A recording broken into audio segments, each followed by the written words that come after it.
What motivated me to pursue a career in fitness was my love for movement.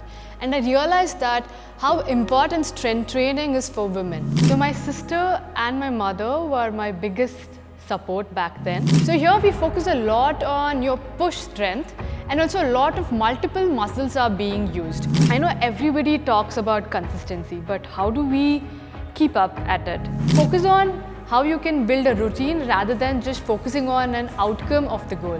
In your fitness journey, mental health plays an important role where doing your physical health, your mind is also becoming more healthy. Hi, I'm Spoorthi Nagraj.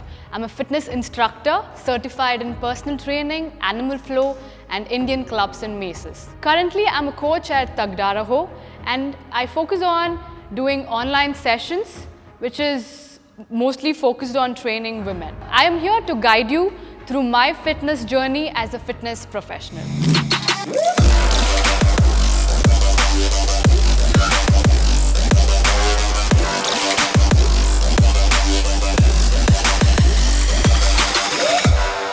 For me, fitness is an everyday thing. So I try to focus on also listening to my body. It's not just that I push the limits, but focus on how I could get to move my body even though I'm stressed or maybe there are days that I don't want to get up. So I focus on some days, I feel like I'm more energized, strong. So those are the days that I focus on pushing past my boundaries. So I challenge myself, do workouts that I can push past my limits, and some days I listen to my body and do activities in such a way that I could get a recovery, like maybe walking or go for an easy run or maybe do a stretching or a mobility routine. A dand is a Hindu push-up. These dands are usually the traditional type of doing a push-up. So what are its benefits and how do we do it? So start off by getting into a downward dog where your hips are up, and now start by focusing on lowering your hips and also taking your chest down by getting your elbows in. So now as you're going down, try to take your chin, your nose and the chest to the floor, and now take your hips also down and now try to come up. So when you're coming up, push from your elbows and then also focus on getting into a upward dog and you're in your cobra. So from here again get back into a downward dog, get into a complete position where in yoga we call it as Chaturanga Asana. So from here get your hips down and your elbows in and your chest lower to the floor, and now from here push from your elbows up. So again, what are its benefits? So here we focus a lot on your push strength, and also a lot of multiple muscles are being used. So here you can also work on your mobility, which is your spinal mobility is being improved, where you focus on your spinal flexion and extension. Then we also focus on improving your upper body strength. As many muscles are being engaged, you can use it in a lot of forms. When you're doing it really slow and controlled, there's a lot of your muscles under tension. Once you're doing it really fast or back to back, this can help you to improve your cardiovascular endurance. So if you want to focus on building strength, try adding different variations of dand.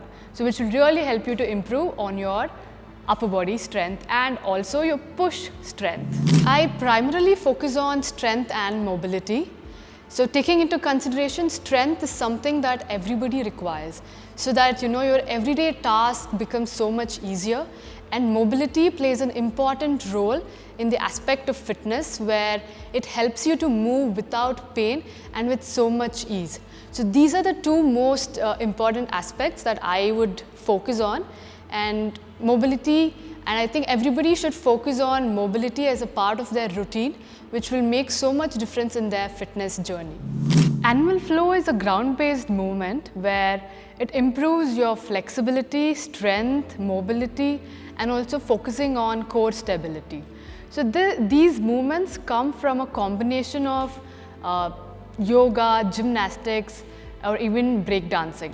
So all these movements are a little slightly mimicking the animal movements, like maybe beast or like crab or ape, so which will look like a monkey. That's what we usually tell our clients. So these movements are combined to form a more dynamic movements where all these can be combined into a flow and transitioned from one movement to the other. So this will look like you're flowing and then it's like a free flow style. So again, animal flow is coming up now in India and in our country and worldwide, and there's so many workshops that keep happening.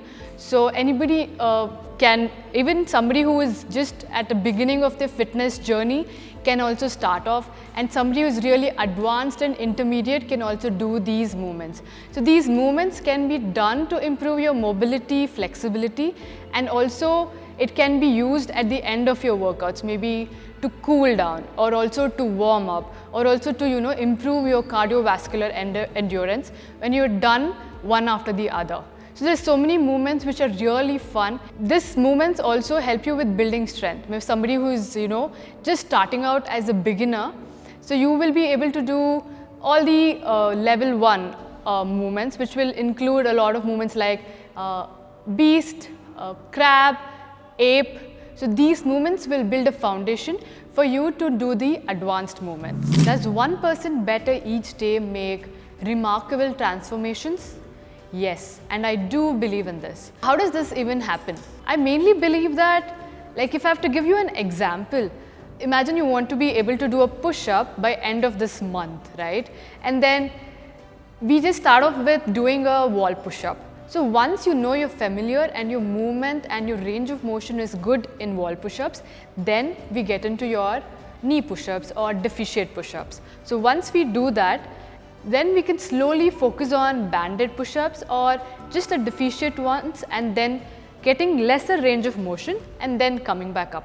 So once I focus on doing this every day, maybe the first day I want you to focus on doing 10 reps, and the next day you do 20 reps, and the next day you do 10 reps into 2 sets, and then at least making this 1% change in our routine or in whatever we want to focus on, there's going to be so much changes that I really believe in.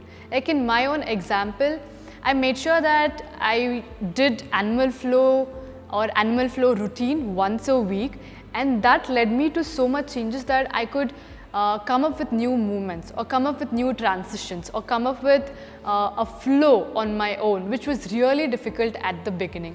Even you focusing on once a week or just once in 2 weeks, but then you need to focus on making sure that you are practicing it every time. So it's not like we just do this once a week and then forget it the next week or the rest of the weeks and then come back the next month. Obviously there's going to be break and there's no routine that we are following, but once you know 1% each day, even maybe with a small routine like getting up a little early, maybe today you got up at 5:30, the next day you got up at 5:25. So these are the small changes that somebody can really look up to, and then you form a system that you can build a habit through it. So once these systems are built, there's no looking back, and then your goal is obviously achieved. Even if you don't focus on the goal, but you focus on these systems, and there's no going back, right? So focus on how you can build a routine rather than just focusing on an outcome of the goal. My favorite type of workouts include a lot of varieties. So I focus on strength training for 3 to 4 days in a week. And then I get in high intensity training, which focuses on my cardiovascular fitness. And also I try to get in animal flow, which I do it as a part of recovery or to get a good mobility session. So again, strength training, I focus on doing it conventionally and with traditional equipments, which includes Indian clubs, the maces, the mudgas, the gadas and the samtolas. So this gives me where I could focus on strength and mobility at a time with various types of exercises. And also with strength training, I also do conventional, which is I include barbells, kettlebells and dumbbells, and I also do body weight exercises. So these are my fitness routine where I try to get in all types of workouts and have fun with it. Functional training is nothing but you're doing movements that's mimicking your everyday tasks, and also it works on improving your strength and mobility, where your everyday tasks get much more better and easier. How does it impact my body? If I have to give an example, something like carrying 2 bags of groceries. So this happened in real life. I had to walk like around 1 to 1.5 kilometers maybe. Like I really didn't have a bike or transportation. So I just bought in too many groceries and I had to really carry it. So these movements where in your functional training we have a lot of your push, pull, lunge, squat, carry, and then we do a lot of movements of such kind.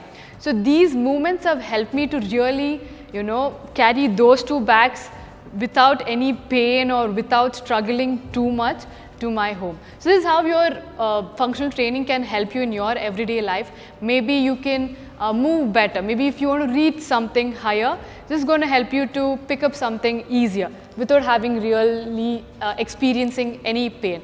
Or maybe you want to move faster, or maybe you want to run more easily. So you're having your good amount of ankle mobility, getting your knee stability better, and working on your hip strengthening. So all these come under functional training, and also you're mimicking the everyday movements. Like maybe some trainings include suitcase deadlift, where we mimic, like we're trying to pick up a suitcase. So we're working on your core stability and also your lower body strength and upper body strength. So now this gives you a lot of core stability even if you're carrying suitcase in your everyday life, or there are chances where you want to lift something. So this is building strength and stability for your everyday task. Radio